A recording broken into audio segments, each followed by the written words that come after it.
Bom, nós estamos às vésperas aí de mais uma Olimpíada, né? Depois de 2.800 anos que aconteceu a primeira. Então achei que seria uma boa ocasião para a gente falar sobre esse evento absolutamente impressionante que eram as Olimpíadas Antigas. O que eram exatamente as Olimpíadas Antigas, como eram essas Olimpíadas, né? Quais eram as modalidades, as provas, quem podia competir, o que ganhava e também quando que elas voltaram a existir também na forma das Olimpíadas modernas. Antes de começar, eu queria agradecer a Insider por patrocinar esse vídeo. A Insider, vocês sabem, é quem produz essas tech t-shirts, né, as camisetas tecnológicas que não precisa passar, são super confortáveis, né, frescas, práticas, tem tecnologia anti-odor. Então eu vou deixar o link para a loja da Insider na descrição do vídeo e no primeiro comentário fixado. E vocês podem colocar lá o cupom ESTRANHA para conseguirem 12% de desconto em toda a loja ou até 18% de desconto se for a sua primeira compra. Então depois dá uma passada lá para ver os produtos da Insider que são realmente muito bons e se decidirem fazer a compra, coloquem lá o cupom ESTRANHA, beleza? Mas dito isso, então, vamos para o vídeo, né? O que eram exatamente as Olimpíadas Antigas? Então, fundamentalmente, as Olimpíadas Antigas eram uma festa religiosa, né? Era uma grande festa em honra de Zeus Olímpico, que começaram ali, segundo a tradição, em 776 a.C., né? No 8º século a.C., e aconteciam a cada 4 anos na cidade santuário de Olímpia. Lá ficavam vários templos dedicados a deuses e heróis, entre eles o grande templo de Zeus Olímpico, que é uma manifestação específica de Zeus, né, relacionada à sua soberania no Monte Olimpo, que é a morada dos principais deuses ali do panteão grego. E era nesse templo, inclusive, que ficava a famosa estátua de Zeus Olímpico, que era uma das 7 maravilhas do mundo, né? Segundo os textos antigos, essa estátua tinha 12 metros de altura e representava esse deus sentado num trono com um cetro na mão esquerda, a estátua de Nike, né, que é a personificação da vitória, na mão direita. Inclusive em inglês eles chamam Nike de Nike, né? Daí que vem a marca conhecida. E além desses elementos, né, a estátua tinha também uma coroa de folhas de oliveira sobre a cabeça de Zeus, que era um símbolo também de triunfo, de vitória, e era justamente uma coroa de folhas de oliveira, como a que estava sobre a cabeça do deus em Olímpia, que era conferida como prêmio aos atletas vitoriosos nos Jogos Olímpicos. Mas antes de falar especificamente dos Jogos, né, é importante ressaltar aqui que essa festa grega não se resumia às competições atléticas, né? As competições eram só uma parte dessa cerimônia religiosa, que tinha também danças, orações, banquetes, né, e claro, muitos sacrifícios de animais que eram feitos inclusive ali no altar dedicado a esse deus, que ficava na frente do templo. Pausanias, que é um autor grego que esteve em Olímpia ali no 2º século depois de Cristo, faz uma descrição inclusive bem impressionante desse altar, dizendo que a estrutura dele era dividida em 2 patamares, né? O primeiro era uma construção de pedra mais comum mesmo, sobre a qual os animais eram sacrificados, e o segundo patamar era uma construção feita com as cinzas dos ossos das coxas dos animais que eram queimados no altar, né? Segundo Pausanias, as cinzas desses ossos específicos eram misturados com outras substâncias para fazer uma espécie de argamassa, e esse material ia sendo acumulado no altar, de forma que quanto mais sacrifícios eram feitos, mais alto esse altar ia ficando. Então, nos tempos de Pausanias, né, no 2º século depois de Cristo, supostamente esse altar já teria acumulado aí quase 7 metros de altura. Bom, e também tinha templos e altares para outros deuses e heróis, né, como a esposa de Zeus, que é Hera, e o filho de Zeus, ou um dos filhos de Zeus, que é Héracles, conhecido também pelo nome mais latinizado de Hércules, e nesses altares também, claro, haviam sacrifícios ali durante as Olimpíadas. E além desses templos e altares, tinha outras estruturas também diferentes, né, como o estádio e o hipódromo, que são estruturas que já começam a nos apontar aí para a segunda parte desse vídeo, que é especificamente, então, sobre os Jogos Olímpicos propriamente, né? Os esportes, por assim dizer, as competições atléticas que aconteciam durante essa grande festa de Zeus. E a primeira coisa que a gente precisa falar sobre os Jogos Olímpicos é que eles não eram um evento à parte, né? Como se tivesse uma parte religiosa e uma parte esportiva das Olimpíadas. Não, a parte esportiva era religiosa também, né? Os atletas se dedicavam a Zeus, faziam votos e sacrifícios pela vitória e eram coroados com coroas do deus, né? Que representavam a vitória de Zeus Olímpico. Então não tinha essa separação de coisas, né? Tudo era religioso. E vale dizer também que o culto de Zeus Olímpico não era o único que incluía competições atléticas, né? Isso era muito comum na Grécia Antiga, na religião da Grécia Antiga, e acontecia mesmo em santuários menores. Tinha outros 3 grandes eventos que tinham competições atléticas também, né? Que junto com os Jogos Olímpicos formavam os 4 Jogos Estefaníticos, né? Os 4 jogos que dão coroa como prêmio, mas de fato as Olimpíadas, né, que é o evento de Olímpia, era o maior de todos esses eventos mesmo. E ele era tão grande, né, e tão prestigiado, esse evento das Olimpíadas, que vinha gente de toda a Grécia para participar do culto e das competições que aconteciam ali. Então vinha gente de Atenas, de Esparta, de Creta, né, de várias regiões, e como a Grécia Antiga, na maior parte da sua história, foi um território muito fragmentado politicamente, né? Cada cidade tinha os seus próprios líderes, seus próprios interesses, suas próprias alianças, seus próprios inimigos. Então era fundamental, né, que nesse momento das Olimpíadas houvesse uma trégua, que era a trégua olímpica, para permitir que as pessoas se deslocassem livremente, né, da cidade onde elas estavam para Olímpia, para participar desse grande culto panhelênico, né? Um culto de todos os gregos, que acabava servindo também como um símbolo da união entre os diferentes gregos. Um local onde os atenienses e os espartanos, por exemplo, que foram rivais em certa parte ali da história da Grécia, podiam estar juntos, né? Participando de um mesmo culto, unificados por esse mesmo costume. E aí, beleza. Então, graças a essa trégua, os atletas e os peregrinos conseguiam chegar na cidade de Olímpia, né, na cidade santuário de Olímpia, mas ainda tinha um outro desafio muito importante,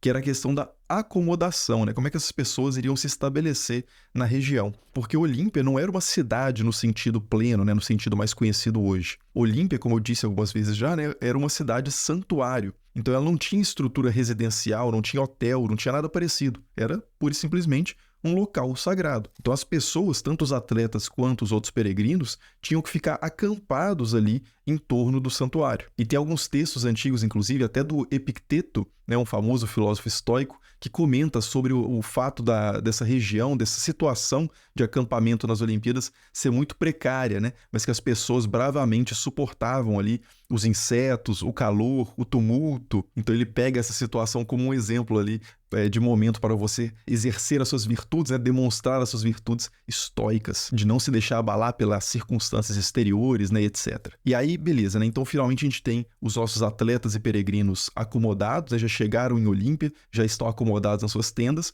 e falta mais uma coisa para que os jogos comecem, que é que todos os atletas deveriam se apresentar diante da estátua de Zeus Orcius, ou Horcius, que é uma manifestação de Zeus diferente da do Zeus olímpico. Esse Zeus Horcius é o Zeus dos juramentos. Então todos os atletas deviam diante dele fazer um pacto sagrado de não violar nenhuma regra das competições. Caso contrário, as maldições desse deus viriam sobre eles e também seria aplicada uma penalidade, que muitas vezes era doar uma estátua, né, ter que pagar uma estátua para ser acrescentada ali no complexo cultico de Zeus. E o Pausanias, né, que é o nosso viajante grego aí, já mencionado várias vezes no vídeo, diz ter visto pelo menos 18 estátuas que foram colocadas no local com esse propósito, né? E tinham lá o nome da pessoa que cometeu a infração e que estava pagando a penalidade. Bom, e agora sim, né? Feito tudo isso, as pessoas chegaram, estão acomodadas e já fizeram os juramentos, os jogos podem começar. E quais eram as modalidades, então, exatamente desses jogos, né? Quais as provas que aconteciam? Então, de todas as modalidades, a principal disparado era a corrida a pé no estádio, que é aquela estrutura que eu falei que estava presente ali no complexo de Olímpia. O estádio, ele tinha mais ou menos ali 190 metros de uma ponta a outra, então a corrida a pé no estádio é uma corrida muito próxima do que hoje é a corrida de 200 metros rasos. Então a gente poderia dizer que a prova olímpica atual, mais próxima da prova olímpica original, é a corrida de 200 metros rasos, que é uma das provas mais fortes do Bolt, que é esse atleta com esse nome que certamente o nosso bom e velho Zeus apreciaria bastante. Mas beleza, né? Além da corrida de um estádio, né, chamada simplesmente de Stadion, essa prova, tinha também outros tipos de corrida, né, algumas mais longas, algumas usando armaduras para simular uma situação de guerra. Tinha também corridas equestres, às vezes a pessoa diretamente montada no cavalo mesmo, ou então conduzindo carros puxados por cavalos, né, por 2 cavalos ou 4, que é a biga e a quadriga, respectivamente. E tinha também as lutas, né, que eram muito prestigiadas.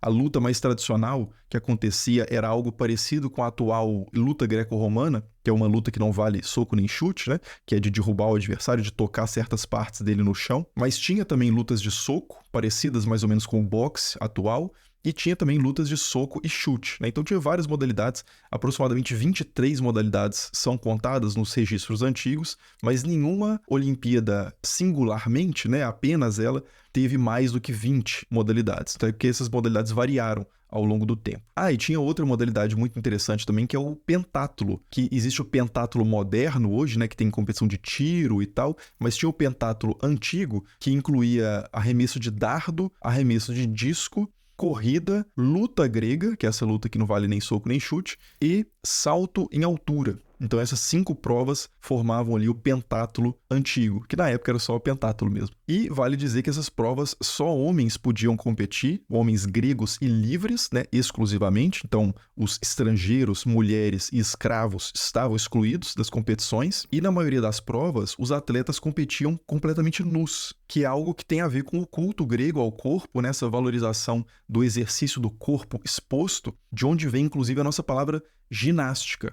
Gimnos, que é o início da palavra ginástica, vem daí, né? Gimnos é uma palavra grega que significa nu, que é de onde vem também a gimnosperma, né, da botânica, as plantas que têm a semente exposta, para quem lembra lá das aulas de biologia. Mas então as provas eram feitas geralmente com todo mundo nu, e talvez por isso, né, e outros fatores também, as mulheres eram proibidas até de assistir às competições. Algumas fontes falam que só as mulheres solteiras eram proibidas de assistir às competições, mas outras falam que todas as mulheres eram proibidas. Talvez isso tenha variado ao longo do tempo, né? Em alguns momentos tinha uma proibição mais total, em outras uma proibição relativa, mas de qualquer forma as Olimpíadas realmente não eram um evento muito aberto à presença feminina, né? Se bem que existia sim uma forma de mulheres vencerem as provas, que é o seguinte: em algumas provas, quem era coroado vencedor não era exatamente quem estava competindo lá de forma direta, mas sim quem tinha bancado o competidor e os equipamentos utilizados. Então, por exemplo, numa corrida de biga, o vencedor não era necessariamente o cocheiro, né, o piloto, por assim dizer,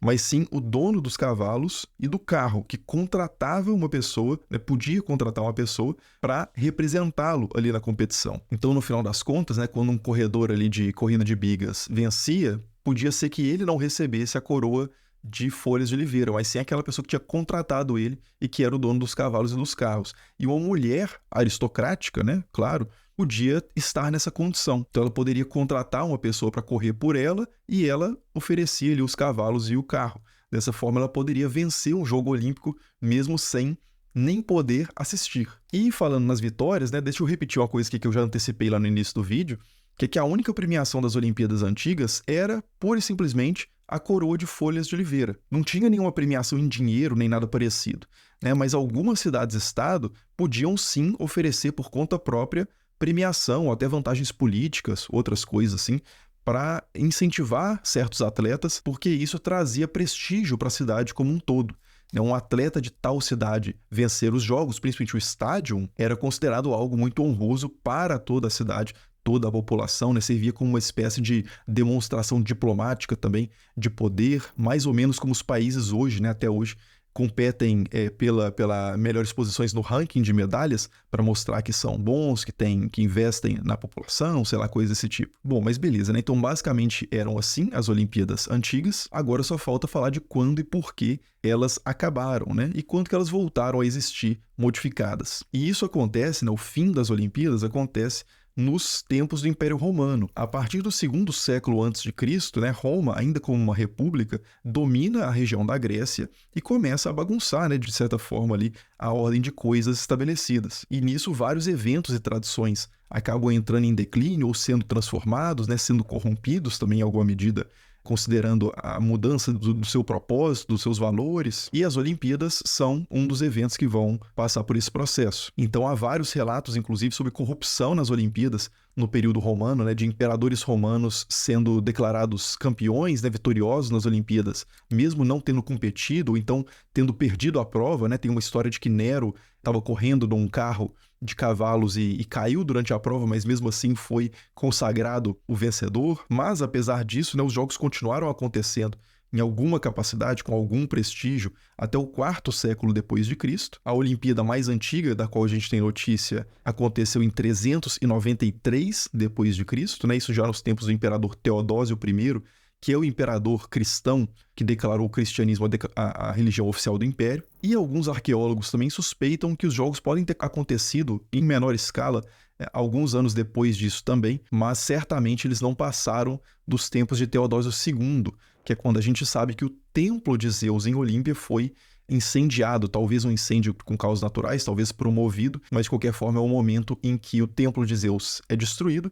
e, consequentemente, a estátua de Zeus olímpico, né, mais uma das maravilhas do mundo antigo, acaba sendo destruída, né? Hoje a gente só tem de pé aí as pirâmides do Egito. Mas seja como for, essas Olimpíadas antigas acabaram com Teodósio I ou com Teodósio II, o fato é que essas festas, né, esse grande evento, teve o seu fim mesmo no fim da Antiguidade, século IV ou V depois de Cristo, e só no final do século XIX é que algo mais ou menos parecido voltou a acontecer. Tem alguns ensaios antes disso de Olimpíadas acontecendo, por exemplo, na França Revolucionária, no século XVIII, mas é só no finalzinho do século XIX que vai ter a primeira Olimpíada moderna, oficialmente considerada a primeira Olimpíada moderna, que é em 1896, que é um evento que foi lentamente gestado ali e encabeçado principalmente por um magnata grego, que é o Evangelos Zapas, e também por um barão francês, que é o Pierre de Coubertin. Então essas são duas das várias figuras que vão capitanear esses esforços de recriar as Olimpíadas num formato moderno, que já vai incorporar valores modernos, né, de militarismo, de nacionalismo, próprios ali do final do século XIX e início do século XX. E aí já não são mais cidades-estado gregas competindo em Olímpia, mas são nações, né, por todo o mundo competindo entre si em vários lugares do mundo também, né? A primeira em Atenas, mas depois a Olimpíada vai se espalhando, né? Vai acontecer, vai sendo sediada em locais diferentes, e é daí, inclusive, que vem o rito da tocha, né? Esse rito da tocha olímpica não é algo das Olimpíadas antigas. Ele parece, assim, ele emula certas características da antiguidade, mas na verdade ele é uma referência à continuidade da tradição antiga para os tempos modernos.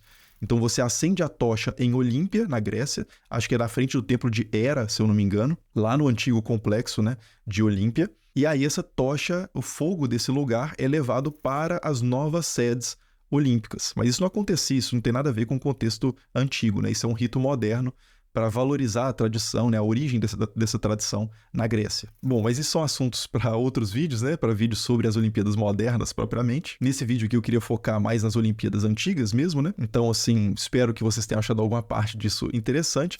E para quem quiser se aprofundar nessa questão de religião grega antiga e das Olimpíadas antigas, eu vou deixar algumas referências na descrição do vídeo. E também peço que vocês comentem aí coisas que ficaram de fora, coisas que vocês gostariam de ver em outros vídeos, inclusive quais os mitos que explicam a origem dos primeiros Jogos Olímpicos, às vezes situados até antes mesmo do século VIII a.C., né, situados nos tempos mitológicos, ali quando Apolo participava dos Jogos Olímpicos, quando Hermes participava dos Jogos Olímpicos, e por aí vai, né? Mas por esse vídeo eu acho que tá bom. Como sempre, muito obrigado pela atenção de vocês, e nos vemos aí nos próximos vídeos.